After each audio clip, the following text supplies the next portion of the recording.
This channel does not promote any violent, harmful, or illegal activities. All content provided by this channel is meant for an educational purpose only. বিরোধী ঐক্যের যদি এ ভালো থাকতো, যদি ওরা ছন্নছাড়া না হতো, ওরা যদি জোটবদ্ধ হতো, তাহলে এতে বিহারেও আর 2-5টা সিট বেশি পেত।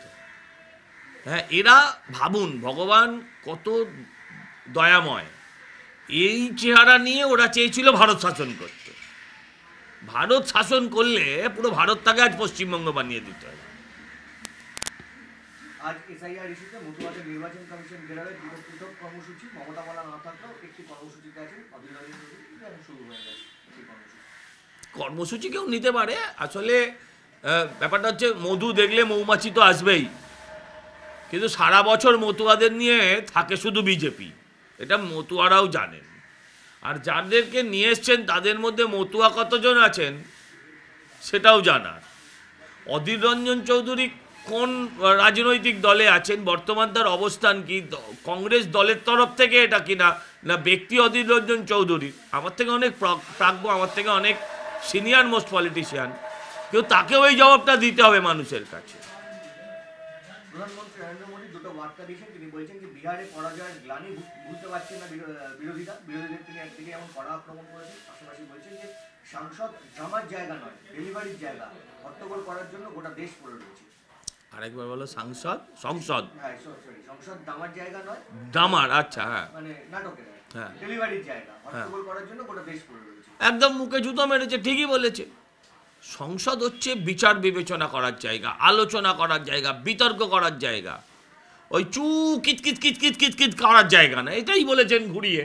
হ্যাঁ, এর মধ্যে কোনটাই ভুল কোথায় আছে? ঠিকই বলেছেন তো প্রধানমন্ত্রী। কার নির্দেশে মৃত ডুপ্লিকেট ভোটারদের নাম বাদ দেওয়া হচ্ছে না, ফলতায় গিয়ে জানতে চেয়েছেন বিশেষ পর্যবেক্ষক সুব্রত গুপ্ত। না, জানতে চাইছেন ভালো, জেনেছেন, দেখেছেন, কি অ্যাকশন নিয়েছেন, মানুষ সেটা জানতে চাইছে।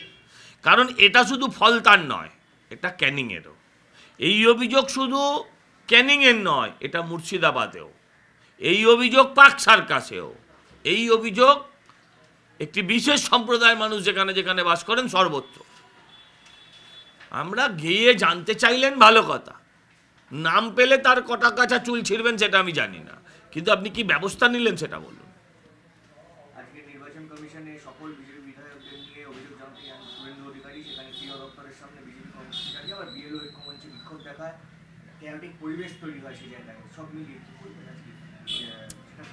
এই বিএলও অধিকার মঞ্চ বলে যারা একটা মঞ্চ তৈরি করছে, তারা এই ক্যাওয়াস করার জন্যই করেছে। প্রথম দিন থেকে তাদের কাজ ক্যাওয়াস করা। প্রথমে বললেন বিএলওদের ওপর ভীষণ চাপ, আমি বলছি তখন বললেন তখন অনেকটাই কাজ হয়ে গেছে।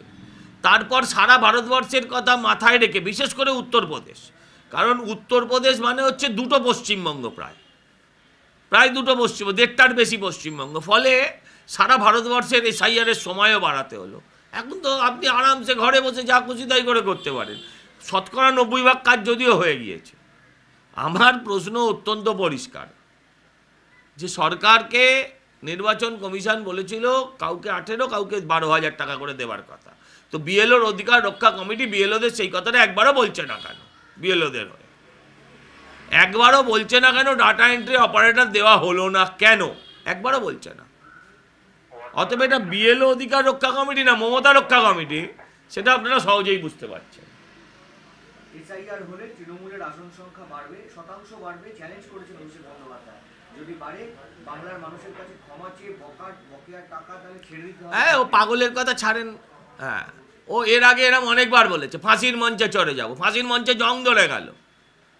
হ্যাঁ, বেচারি জল্লাদের গোপদারি পেকে গেল, সে তার ফাঁসির মঞ্চের ধারে কাছে গেল না, উল্টে ওর সম্পত্তি জব্দ হয়ে গেল, ইডি সিজ করলো।